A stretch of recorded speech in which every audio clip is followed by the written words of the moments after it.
Hi, how's everyone doing? Thanks for joining us at the Many Voices of Public Housing. I'm Katie Gorman. I do public affairs with NARO. This is my first time organizing this session, and I know that it's been a great one over the last couple years. Dorothy Carty Daniel, a legend in her own right, has been, she's the creator of this, and she'll tell you more about it, but I just wanted to briefly introduce her. She's been with NARO for many years, and she currently serves as the chairman of the Perth Amboy Housing Development Corporation. No? Yes? Perth Amboy Housing Authority. Housing Authority. So without further ado, I'll hand it over to Dorothy, and please enjoy the session. Good morning. Good morning. Please don't mind if I sit. That gentleman over there told me to turn this thing on, but my voice is so loud it carries anyway. Can you hear me? Okay. As she said, as Katie said, my name is Dorothy Carty Daniel, and I'm a commissioner in a town in New Jersey that looks right across the river to New York, to Staten Island. In fact, if you stand on my front porch, Staten Island is right there, because I live on the water, and there's the Raritan Bay that separates us. I have been a commissioner for 27 years. I am an educator, former educator, and a counselor. And I went to school to get my undergraduate and my master's for one reason. I had a lousy marriage and 3 children. And I lived in public housing. And I knew that I needed to support my children properly. So every day I went to work, and every day I went to school until I got my master's. It wasn't easy, but it was worth it. And I was fortunate in life to become ill. And when I say fortunate, I don't want you to think I'm crazy, but I made a bargain with God that if he let me live, because I do have a terminal illness, if he let me live, I would do his work here on earth. And I've kept that promise. And I work with our local police department as a counselor, because I am a trained counselor, and our housing authority, and my church, and everything, to keep my mind active and to help where I'm needed. And I was telling our panel a little while ago, the reason why I started this particular program, because this is the 4th one we're doing. We do it every summer, the Voices of Public Housing, because I was an elected school board member, and a young man, his name is Eugene Troach. He lived in public housing in our high-rise that no longer exists. It wasn't a good place to live. It was, as high-rises go, anybody that knows about them knows, there were warehouses for children. And we've taken them down. But when Eugene was a young man, a young boy, he lived there with his family. And he wasn't the best student. He had stayed back at one point, maybe I think in the 2nd grade. And then he was now in the 5th grade and in danger of failing again. And he tells me that he had an epiphany. Now, I don't know if the epiphany was at the back of his mama's hand on his butt, or an epiphany that was the grand design, but he did.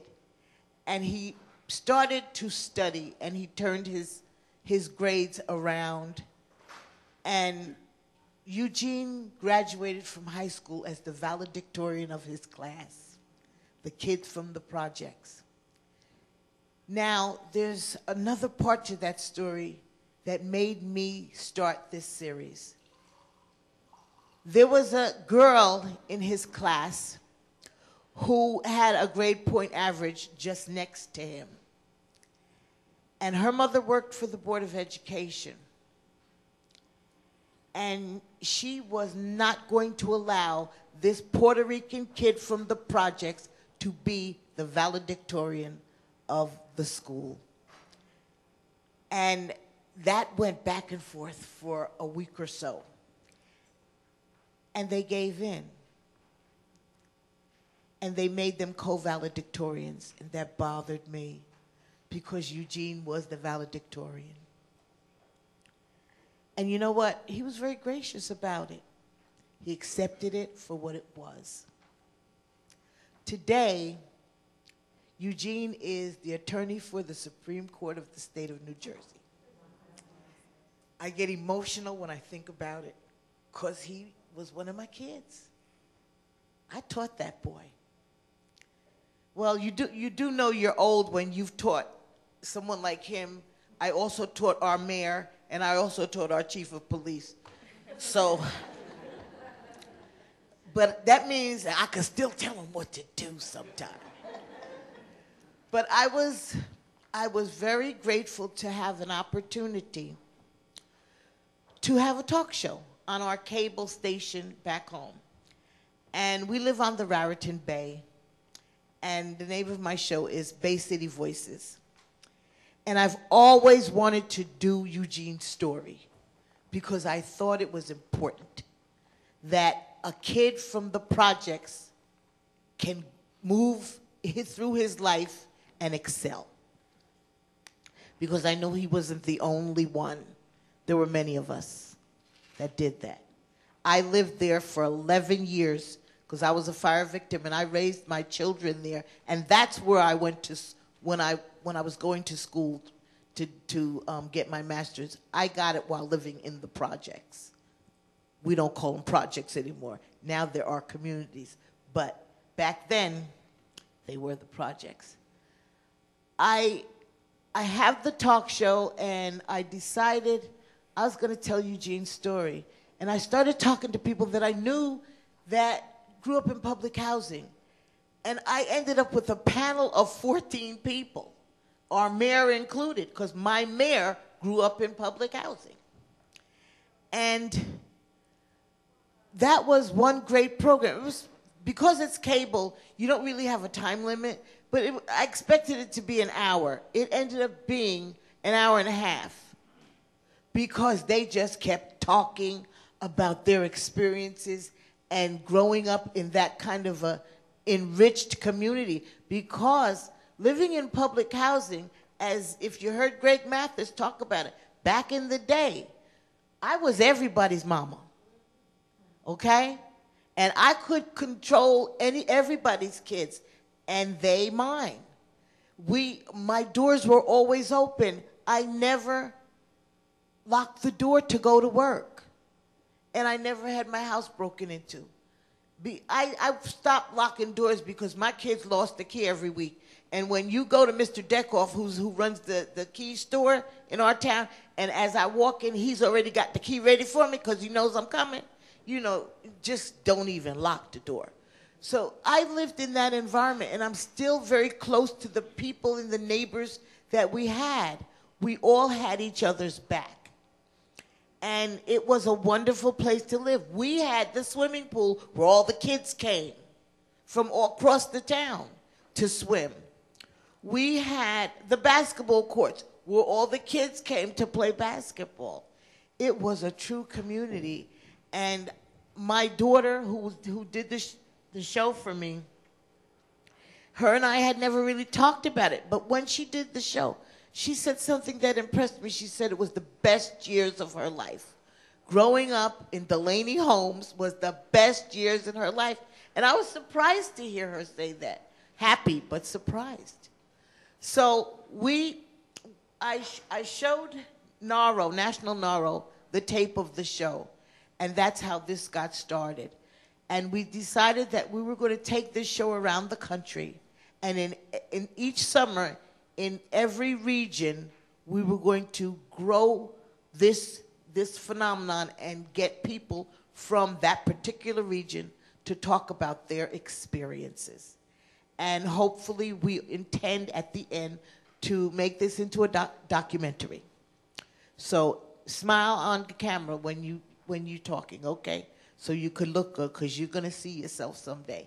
And my dream is at the end of that process for it to be a book of people around this country who grew up in public housing and can talk about the wonderful life they had in that process.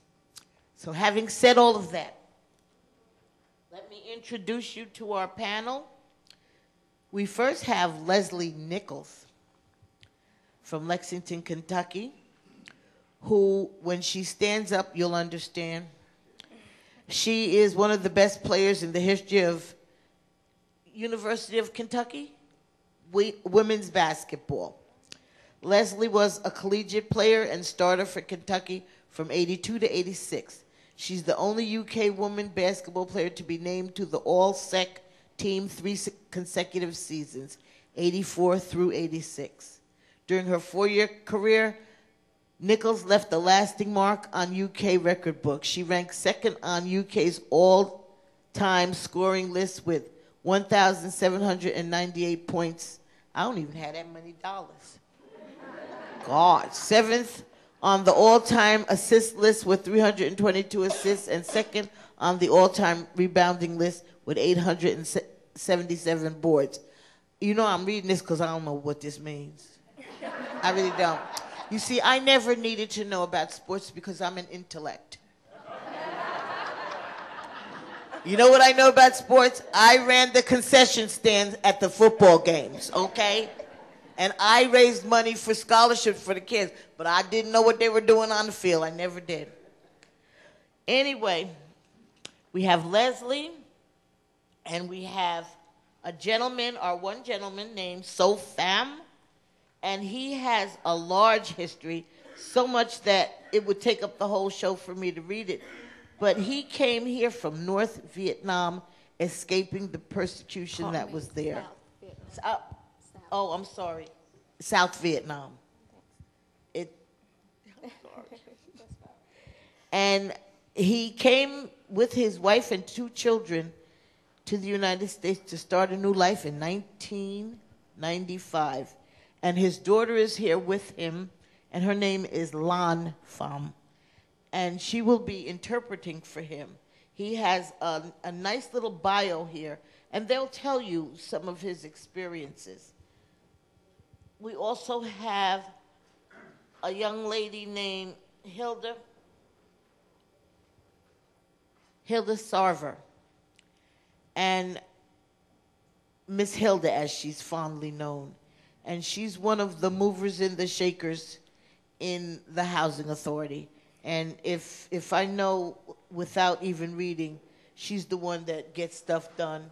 She's the one everybody comes to when there's a problem, and she solves it for them in whatever way she can. But success is what she strives for, and failure is never an option. Am I right, Hilda? I knew that. Because we're made from the same cloth. All right, and Kanisha Rodney from Louisville, Kentucky, right here. And she's been a participant at the Family Scholar House, an education program for disadvantaged student parents, since 2009. In 2010, she moved into the Louisville Scholar House. She has 2 daughters, and she's participating in the programs, and it's helping her daughters to focus on their education and journey to self-sufficiency also. That's 1, 2, 3, and 4, in that order. So since Leslie has to leave early because of her job, we're going to get Leslie to talk about her experiences growing up in public housing and how they strengthened her to do the things that she's able to do today.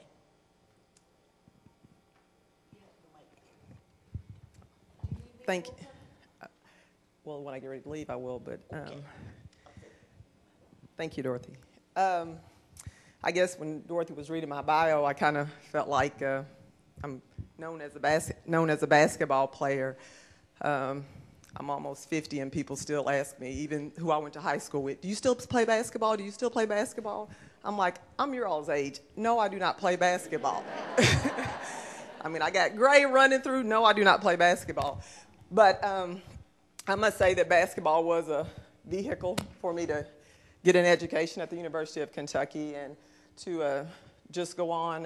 When I graduated from the University of Kentucky, I went on to work for UPS for 8 years, worked my way up into management, and actually was the first black female to ever be promoted in a full-time management position at UPS. I worked here in Louisville and hired, and if you know anything about UPS, it was known as the, I guess, the good old boys network, and it was all promotion from within. So the environment was quite challenging, and a lot of backstabbing and just everybody trying to make it up the ladder.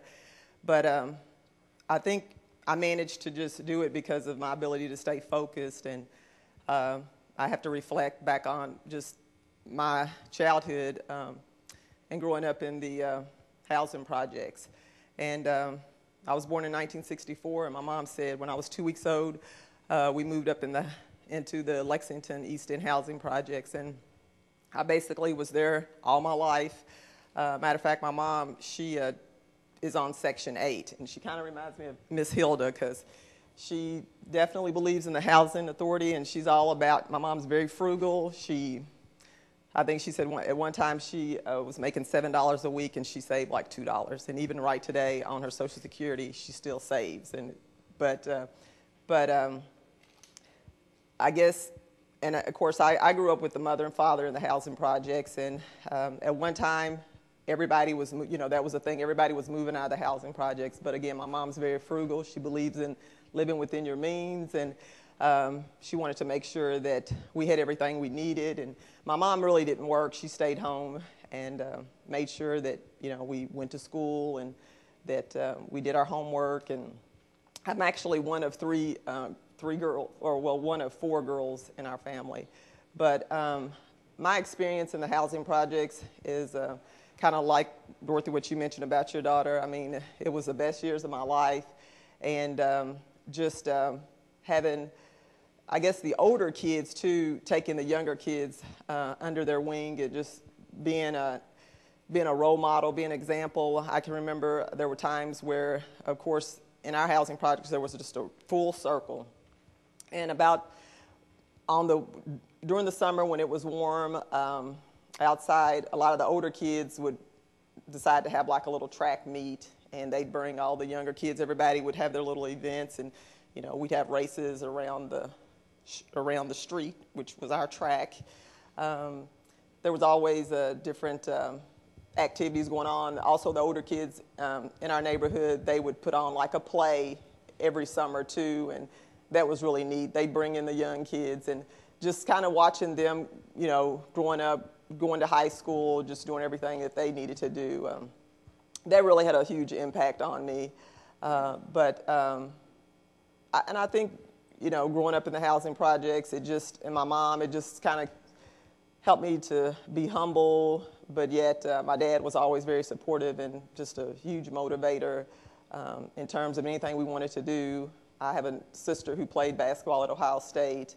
I have a sister that's a teacher, and so we're pretty proud of our success, especially when people have the stigma that thinks, well, gosh, they grew up in the housing projects. And my mom's one of 10 kids, and pretty much my mom had a couple of sisters that lived in the housing projects, but they moved out. And of course, like I said, at one time everybody was moving out, but I mean, we stayed up there, and like I said, all four of my sisters now are homeowners and educated, and so, like Miss Hilda was talking about, it's really not where you come from, it's where you're going, and none of us can control where we come from. Nobody can, we can't control if we're born with a silver spoon, a rusty spoon. I mean, we can't control that, but we can control where we're going, and there's always obstacles and challenges, and sometimes, you get that stigma that, well, she's from the housing project, so she's probably not going to be anything, or, but you can't let that stop you. I remember when I signed with the University of Kentucky, all the news channels. I mean, they came up in the housing projects, came to our house and did an interview, with my family, and but I'm proud to say that I am a product of the housing projects, public housing. Again, I really don't think I would have. I don't know. I think if I probably grew up in a nice neighborhood, I don't know. I might have been this cute kid with 5 kids before I turned 20 or something like that. I don't know, but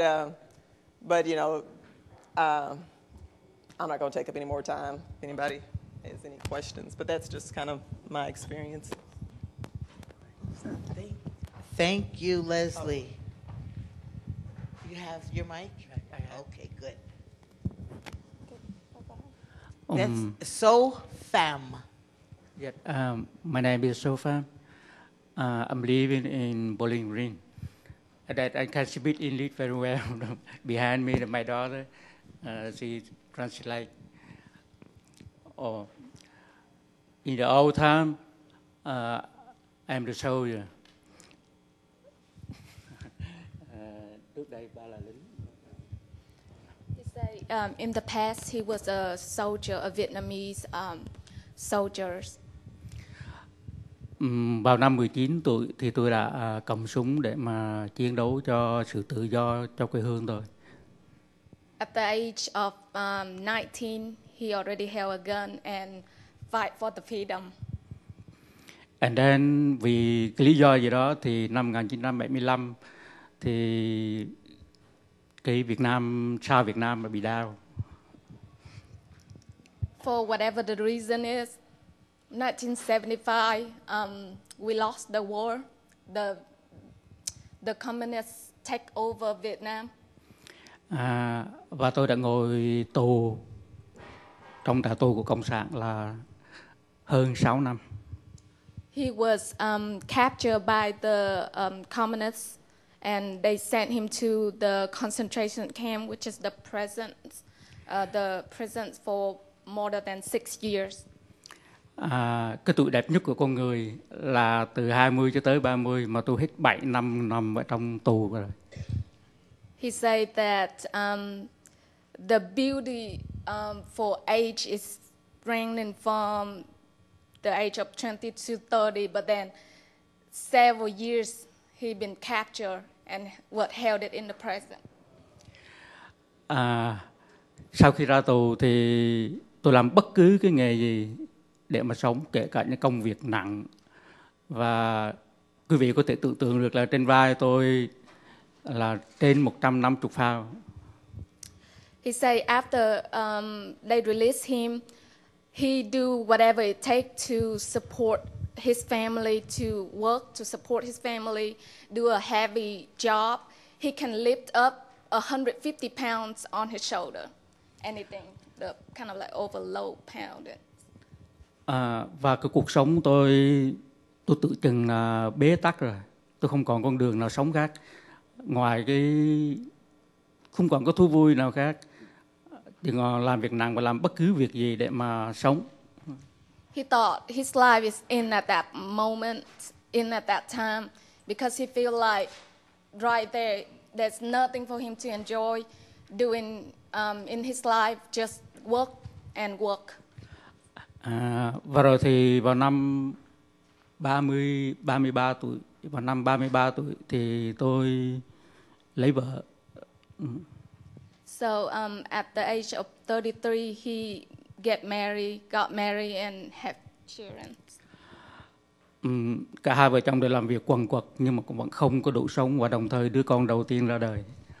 So both him and his wife worked really hard, but not earn enough to support his family. Không còn cái gì, cuộc đời không có cái gì gọi là giải trí hết. Thành thử tôi chỉ có lấy rượu và hút thuốc để làm cái thú vui trong ngày. So he feel like there's no meaning in life, so he kind of like alcohol and then smoking. That's his interest in. So trying to relax with smoke and alcohol. cho đến một ngày vợ tôi nói rằng anh uống rượu hoài cứ riết cái mặt anh ngu ra. Tôi tự ái và từ đó tôi bỏ rượu. Đồng thời trong cái thời điểm đó thì có cái chương trình được đi qua Mỹ theo cái được đi qua Mỹ, có cái chương trình như vậy. He's saying that after his wife mentioned to him that alcohol doing no good for him, and then at that moment there was a program, the immigrant program, for us, which is I'm just gonna say it's an immigrant program for the people who are fought for the Vietnam War and then been captured and then now they're back. So the American people have that program to bring us to the United States. Kể từ thời điểm đó thì tôi bắt đầu bỏ những cái thói xấu của mình như uống rượu và hút thuốc, và cho tới bây giờ thì tôi không còn uống rượu và hút thuốc nữa. So at that time and on, he would stop drinking and smoking. So now he's no alcohol, he's smoke free. So. Thank you. Tôi tới nước Mỹ năm 1995. We came to United States in 1995. Và 2 năm đầu tiên thì tôi ở chung cư và ở một cái nhà một phòng. Okay, the first 2 years we lived in the very small apartment, which is 4 of us fitting in one bedroom apartment. Trong cái thời điểm đó thì tôi làm việc tại cái hãng Woodward American. At that time, he was working at the Woodward of America. Với cái lớn tuổi rồi, tôi không có cái trình độ văn hóa nhiều và không nói được tiếng Anh nhiều. Do đó tôi chỉ làm việc bằng tay chân. Nhưng tôi nghĩ trong đầu rằng tôi sẽ kiếm một cái nghề gì đó, để mà có cái sự tiến thân. He's saying that with the age that he are at that time, he feel like, and then he can't speak English, and of course he not going through college, and so he trying to find a skill for him to work. Tôi làm việc tại Woodward được 2 năm, được 5 năm thì cái hãng Woodward lay off, và đồng thời vợ tôi mắc bạo bệnh và qua đời. He's saying that he working at the Woodwork for 5 years with you know how they stain the wood and paint it. He got that skill, but then after the 9/11,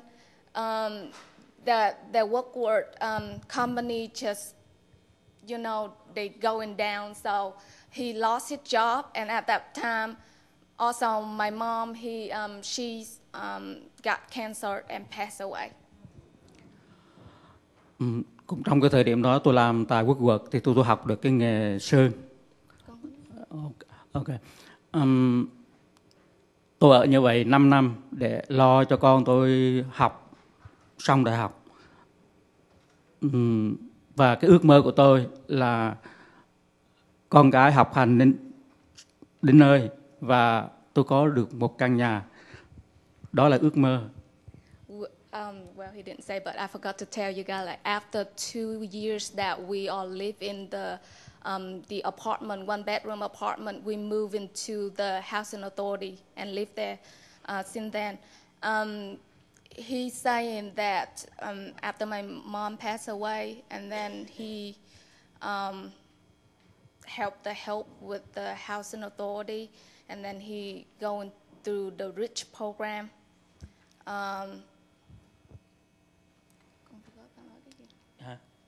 Con quên ba nói hồi nãy ba nói cái gì? Thì nói là sau khi mà mẹ qua đời thì ba lo cho tụi con ăn học. And then his goal, I have to say, his goal is for me and my sister have a higher education. That is the only goal. Rồi thì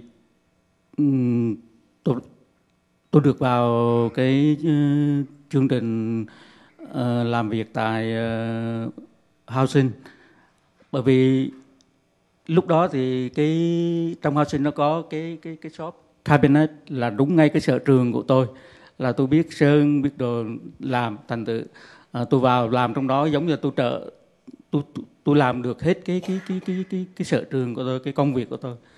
So he in the rich program, and then housing authority have the cabinet shop, and so he felt like with all the skill that he learned from the past job will really helpful for him to do in the job at the housing authority. Và công việc tôi làm như vậy cho tới bây giờ là 8 năm tôi làm việc tại housing. So he been working, and then I'm adding to this is that he been going to the rich program for one and a half year or 2 years, and then he would hire for the full-time employee, and then he been working for the housing authority for the past 8 years. Rồi thì cách đây 2 năm, ông sếp của tôi là ông Abraham. Okay, so last 2 years ago, Mr. Abraham. Ông ta nói rằng tại sao mày cứ trả tiền thuê nhà housing hoài vậy? Mày trả tiền cho housing á, thì mày đem tiền đó mày vất vào thùng rác. Mày mua nhà thì mày giữ được cái tiền đó. Nếu như mày muốn mua nhà thì tao đưa mày vào trong cái chương trình home ownership.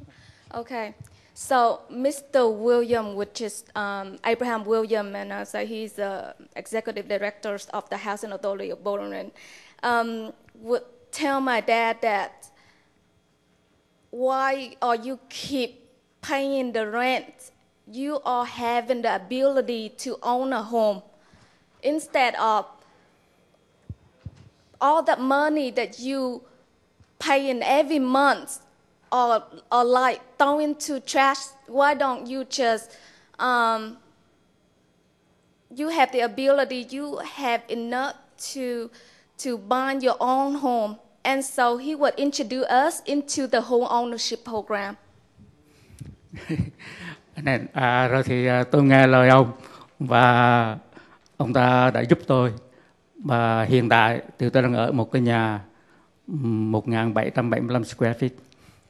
Okay, and then at last he agreed to Mr. Abraham Williams that he would go through with the home ownership program.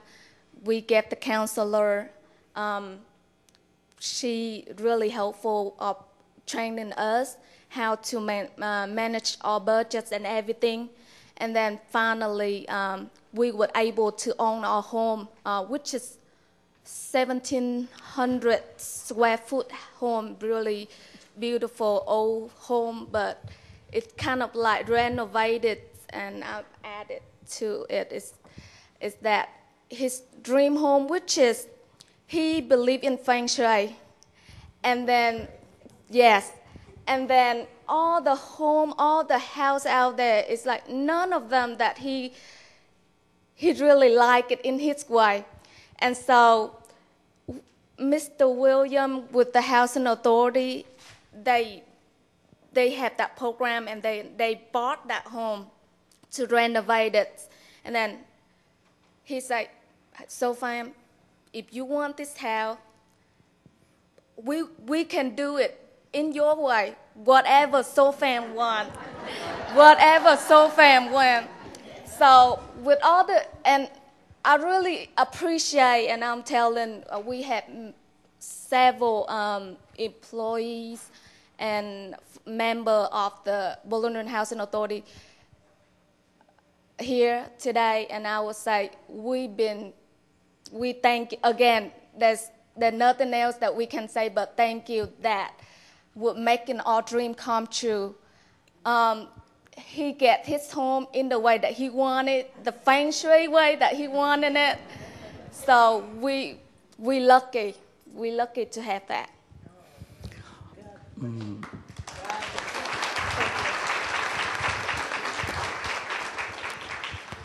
You know, it says something to me that a hammer, a nail, a piece of wood, and some paint don't have a language. It's just the language of the heart. And that was what was able to bring this man to the place that he is now. A hammer and a nail, things we don't think about, but that have significant meaning in our lives. That's a beautiful story. It really is a beautiful story. I want to take y'all home with me, for God's sake. Whoa! I'm sitting here with tears in my eyes, but it's a beautiful story because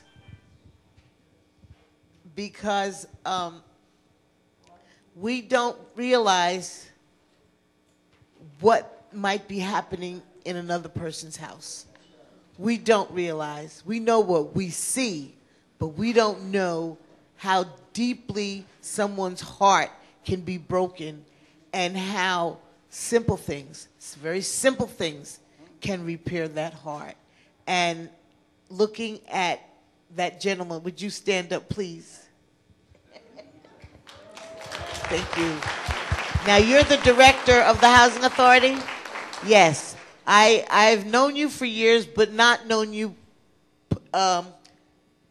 too well. But I've seen you around, and now I will see you with a whole new set of eyes. Also, Mandy is a college graduate. She's a graphic designer. She does web pages. She's over our transportation department. Oh, my goodness. Oh, my goodness.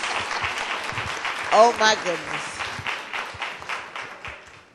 Hearing these stories, you just heard two. Does that make you understand why I do this? Because people need to know that the Housing Authority is a community that brings a whole lot of wonderment and gives back. There may be problems there, but the problems are in the minority. The successes are in the majority. But the successes, we just go along and continue to live our lives. We're just doing our thing, and nobody really pays that much attention. So it needs to be out there because God don't make no junk, and neither does the Housing Authority.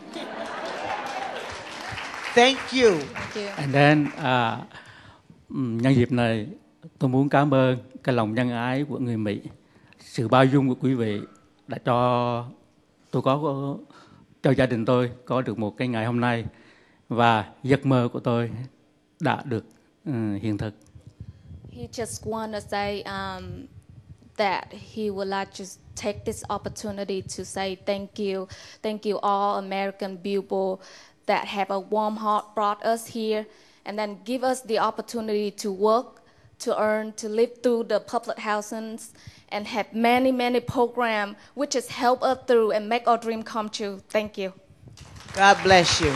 God bless you.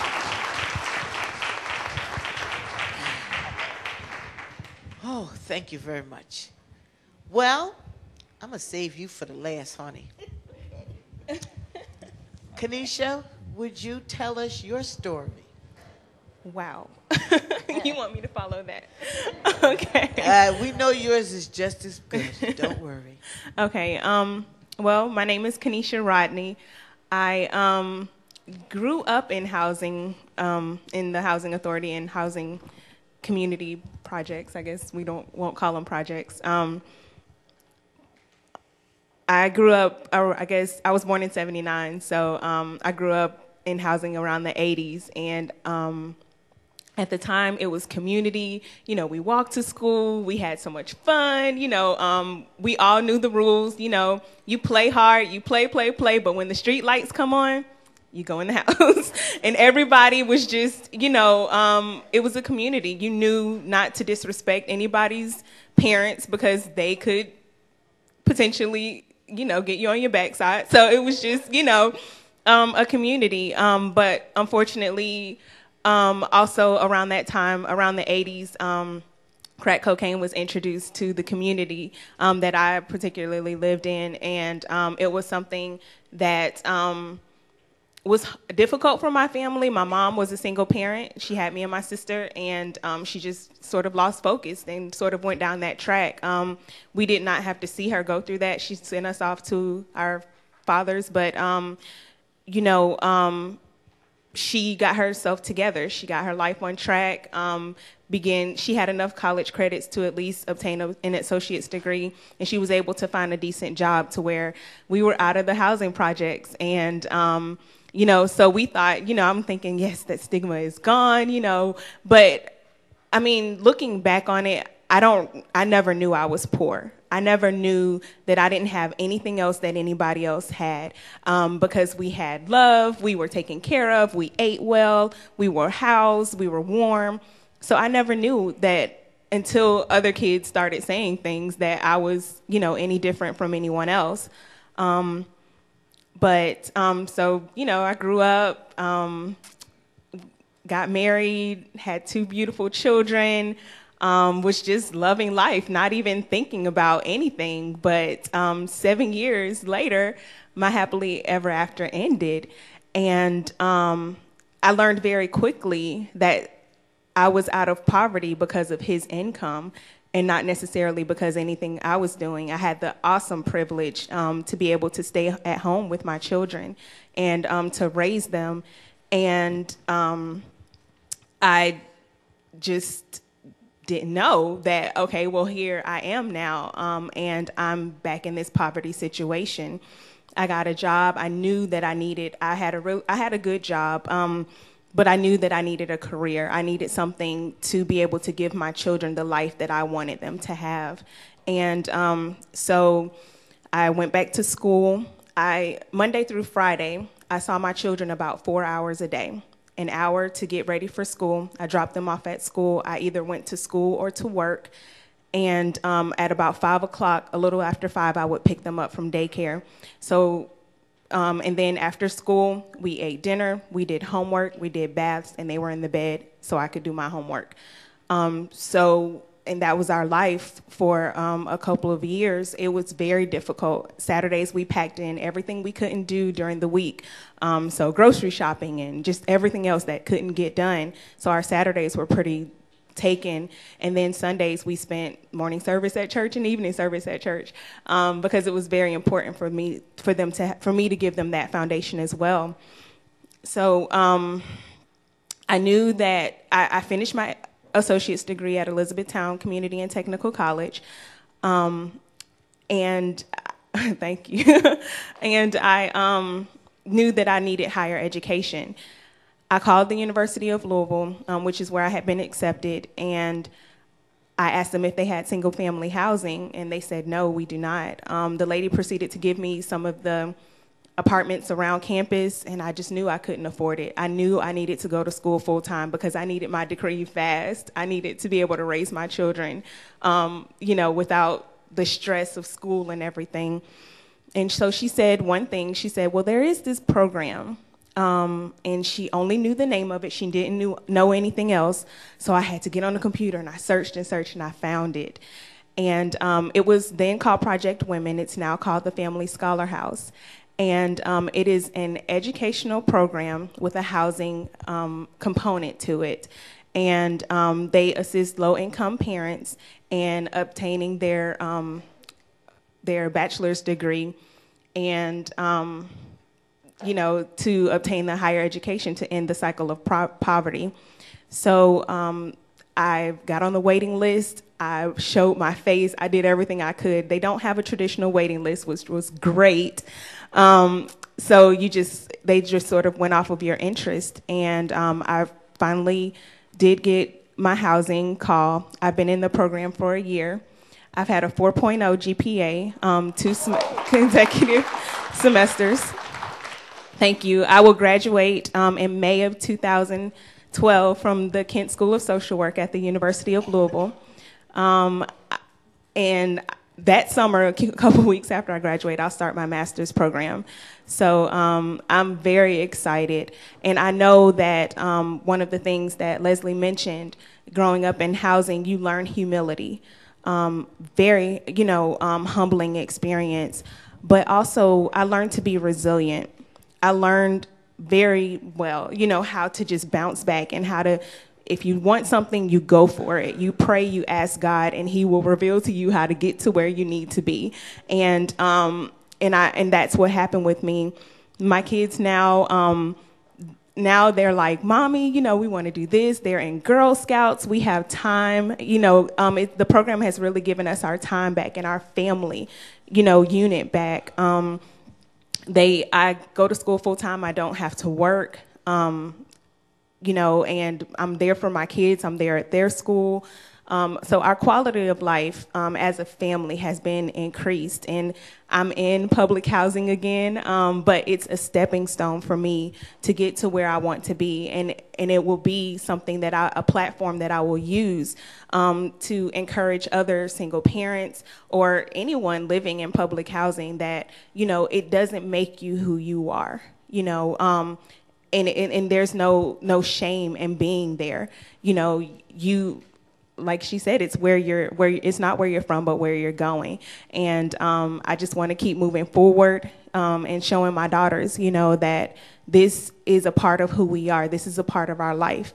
But I'll raise them with the same mentality that I was raised with, to keep moving forward. So I just really want to say thank you for attending this session and for showing your support and listening to our stories. Thank you, Kanisha. Thank you, Kanisha. As you were talking, I'm seeing my life relived in what you were saying, because I was a single parent too, and believe me, it's hard sometimes. But if you have the foundation, the roots, if you have that, and they were the right it was the right foundation that your family gave you, you survive it.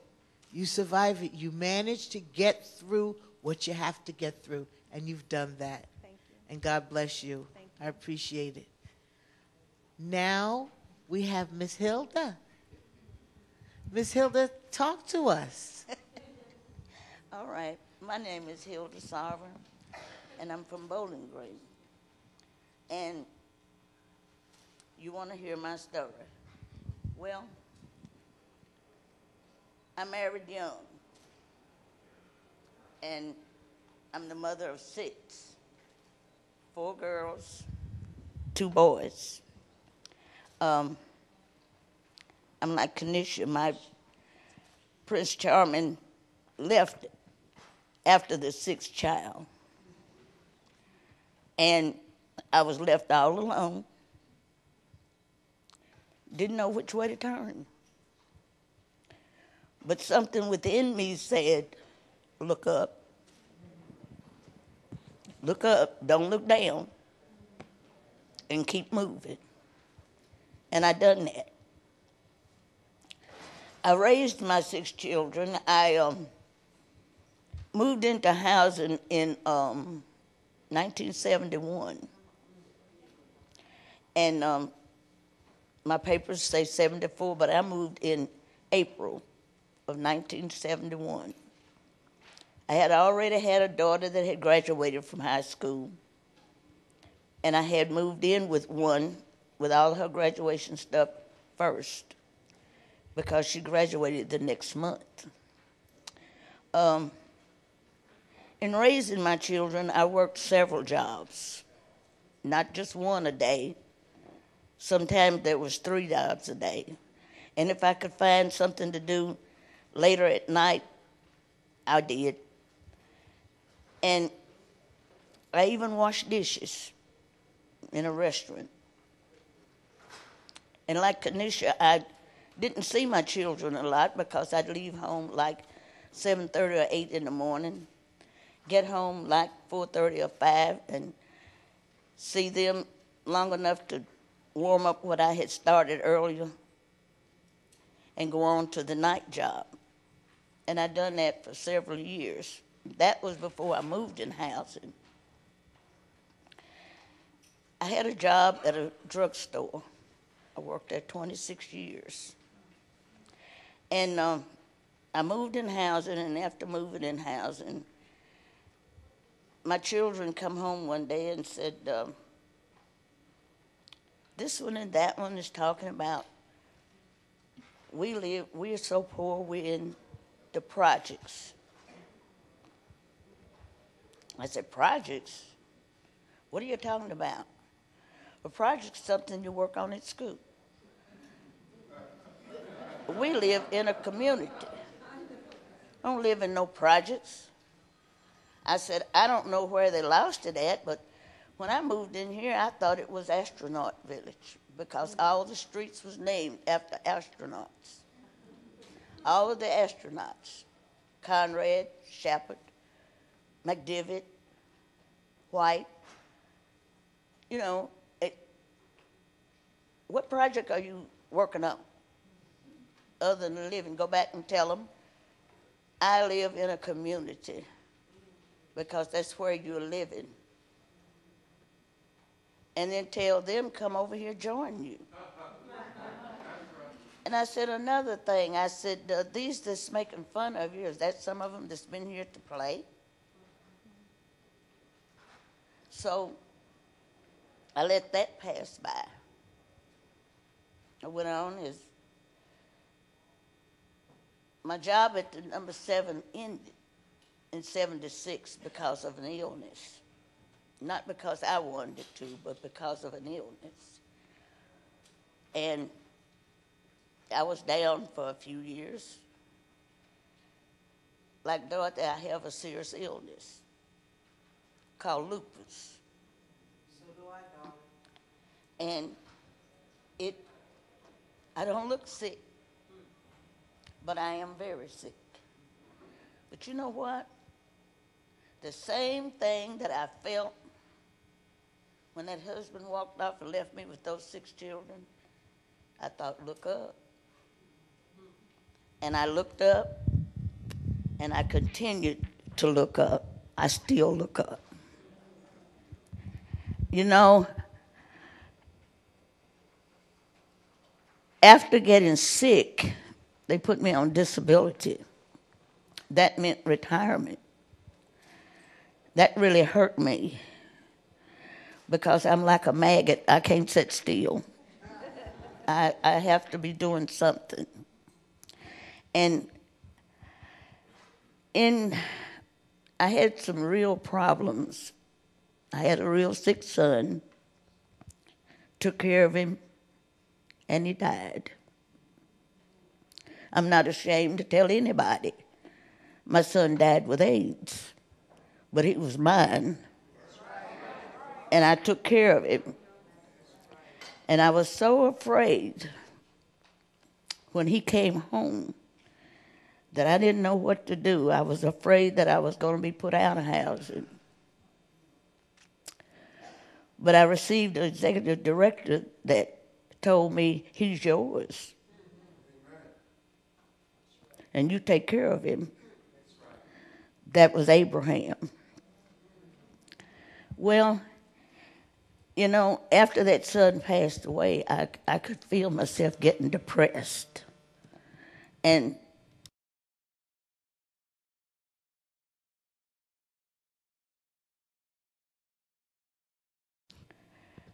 started out of the back of her car. She was a house.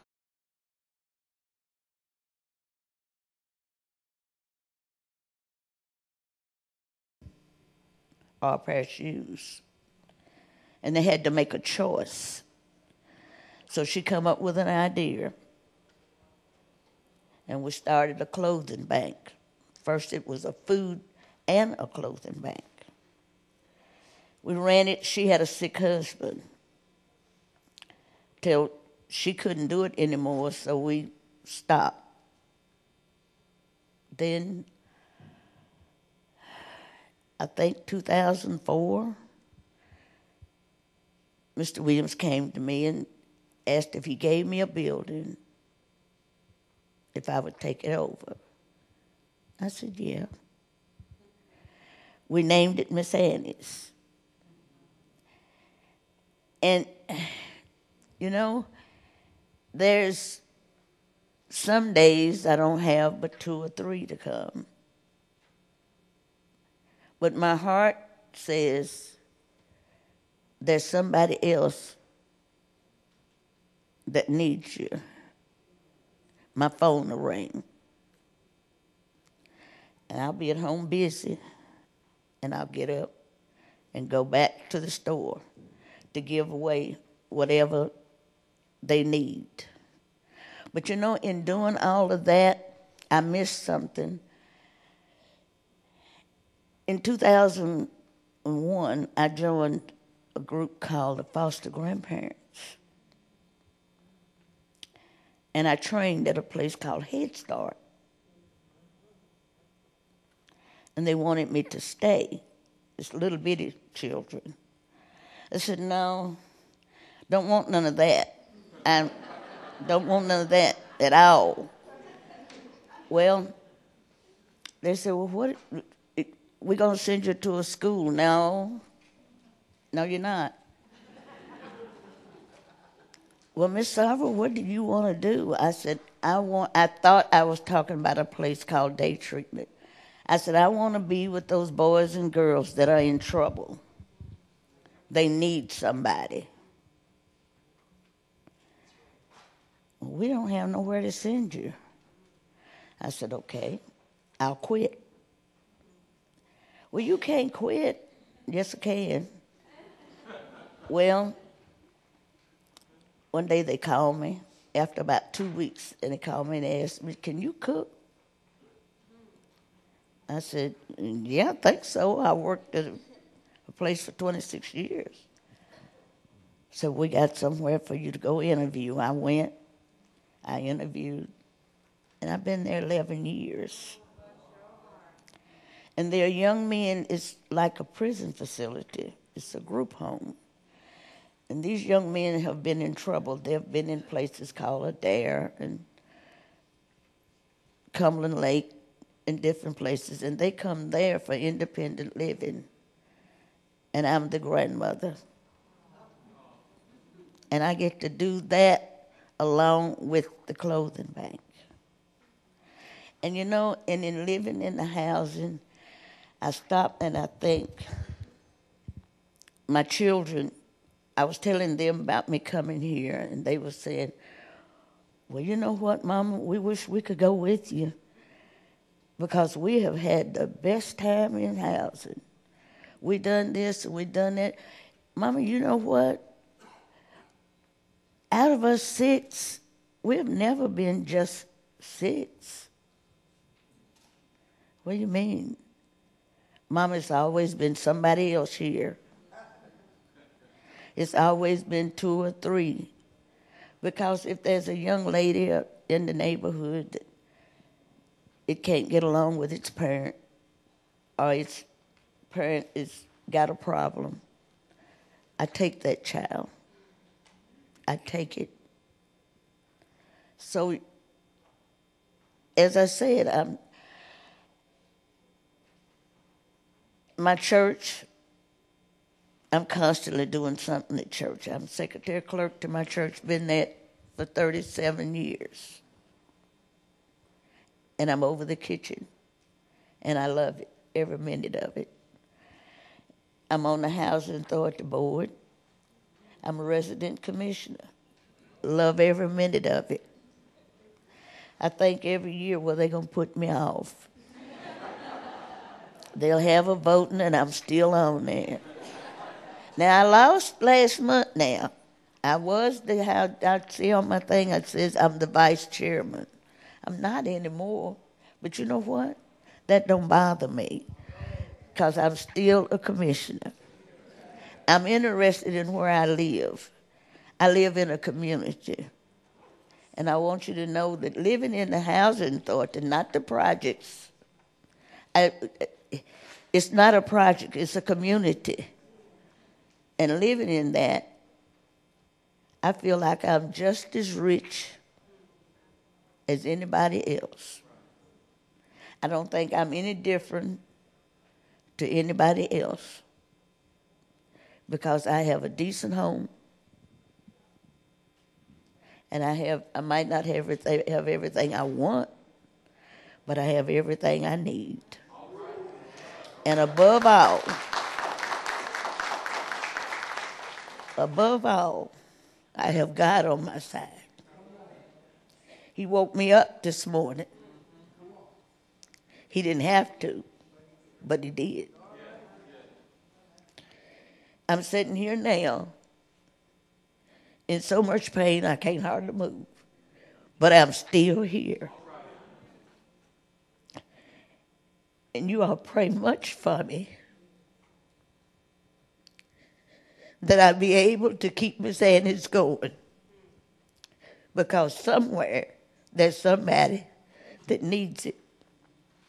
Now, when I go back home, I want to be closed for a couple of weeks so I can get ready. I want to do school closed by appointment. I want the mothers that really, really need it, the working mothers, to be able to come in there at night when they get off and get what they need. I want the young men that's in prison getting out in the halfway houses. I want them to be able to come and see me. And again, I'll just say, think of me as that little busy maggot, because that's how I feel. You know, they move all the time. And I love Abraham. I love Abraham. Not in a way that you're not supposed to. But I love him as a friend.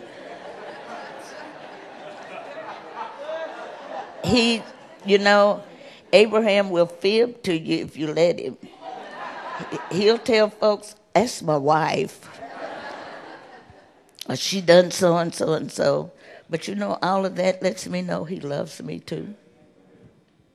And he's a very good director. And I don't see her now, but she came in here and I don't see her.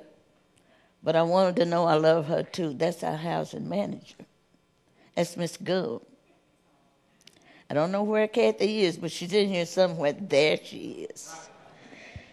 And our chairman of our board, we have a wonderful chairman, Miss Susie Oldham. We've been connected at the hip for a long, long time. Long time. She's a school teacher, and she taught my children. And even before I started doing anything else, I was her right hand when she needed me. Again, I say, y'all pray for me. We will.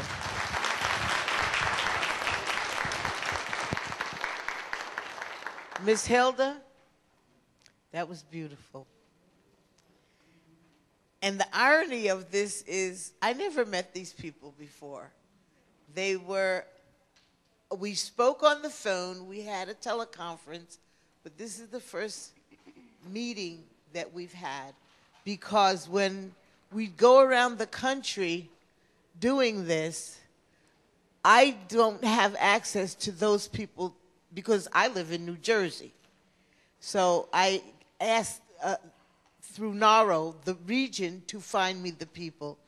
And I am so blessed today to have this panel, because each one of them has a different story, but each one of them's story is the same. And it's based and rooted in belief of God and hope that you can have a better life for yourself and your children. And I don't understand why people think that people who live in public housing have different ideals. We don't. We all want the same thing that Donald Trump wants. We do. You want to be able to get up in the morning? You want to be able to know you're going to get up tomorrow? You want to be able to raise your children? You want to be able to be happy. I never did understand people that go to bed pissed off and wake up pissed off. I just never understood that. And when I opened this, I told you I was very lucky to get sick. Remember me saying that? Because that's a humbling situation. I too have lupus. That was the start. And it was supposed to be a death sentence. And I know many who have passed on from lupus cause there is no cure. I was 29 years old with 3 children, and my doctor told me I wouldn't live to be 35. And I'm 67. And I let God know, don't even think about it, because I ain't coming up there. Because if you bring me up there, I'm going to make you miserable. You know that. I'm a pain in the butt. You know it. So let me just stay down here, and I promise to do your work. And this is part of me doing God's work, because these stories need to be told so that we can let the rest of our country know that we matter, that we are the same as them, and that our children also succeed, because we have that inside of us, the need to succeed and the need to grow and flourish. Are there any questions for our panels? Anyone?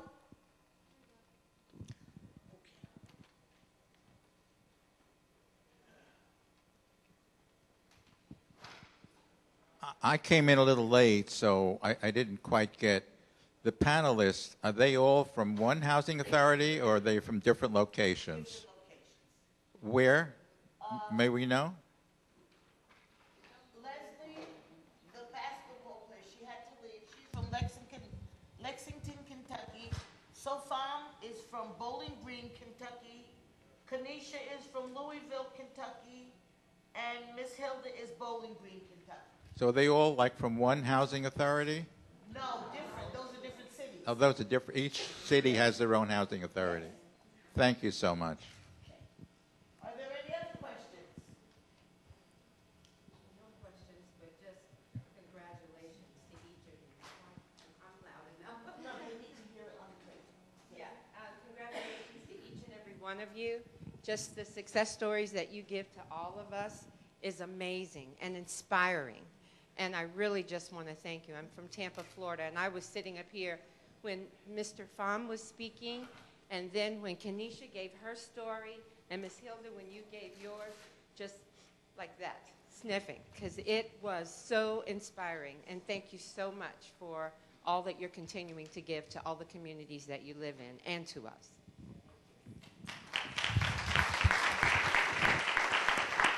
Thank you. Are there any other questions from anybody?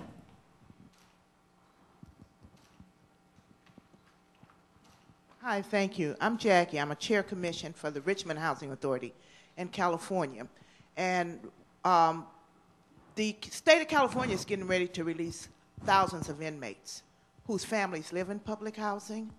And I'm just wondering for the panel, does your development work with local government, prison agencies, and others? Because they're going to come back home where they left from. Some of them will not be able to come back. But are you working on like maybe a waiver or something like that where people can reconnect in families, or where do you stand in that situation? Ma'am, that one I think you would have to direct to Mr. Williams. Now, if you were directing it to me as far as Miss Annie's clothing based, if they come from Barefoot Egypt,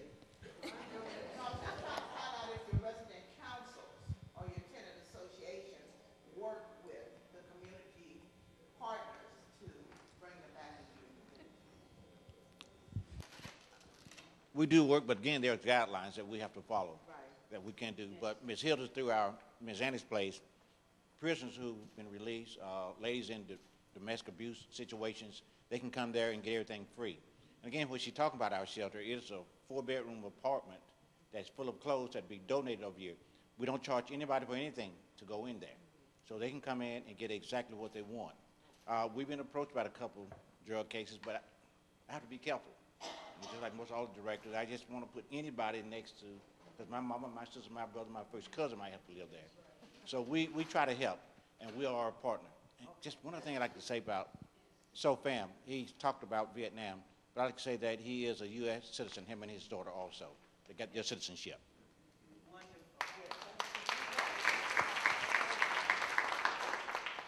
Let me try to answer your question. There is a law that was signed when President Clinton was there. One strike, you're out. And criminal activity and criminals in general are not allowed to live in public housing.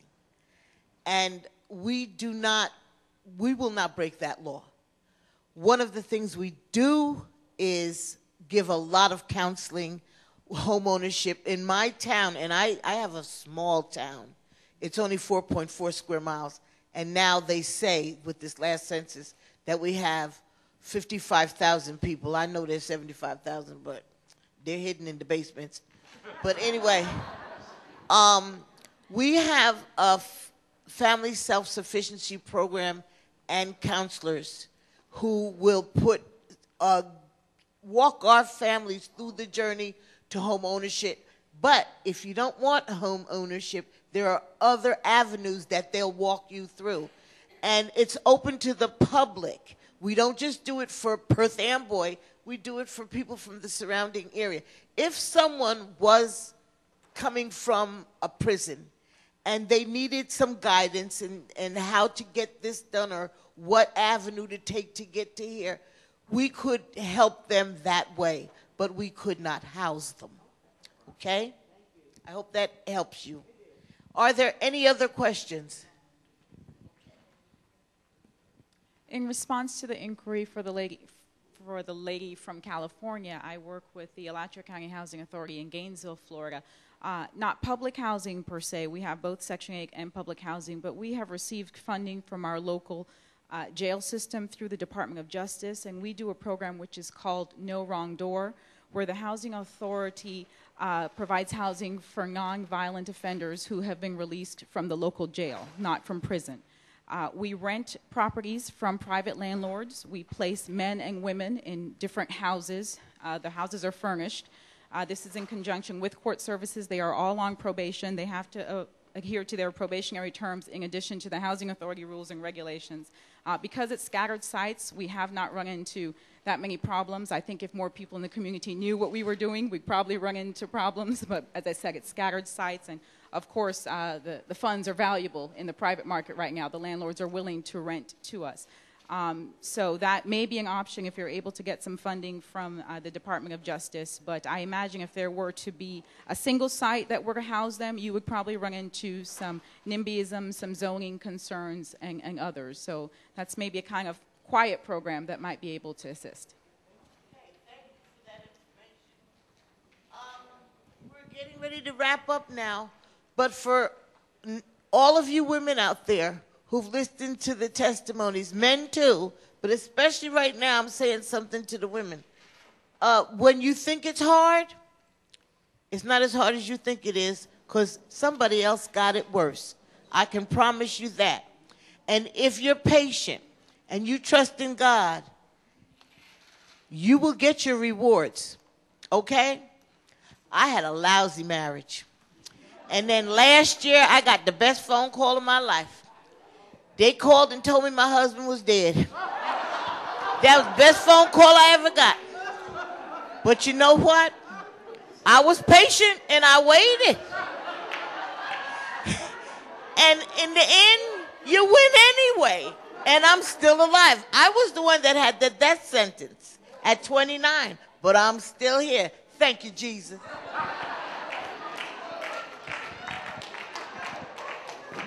You all received evaluations at the beginning. If you could please fill them out and give them either to the woman in green or the woman in blue in the back. And thank you all for coming.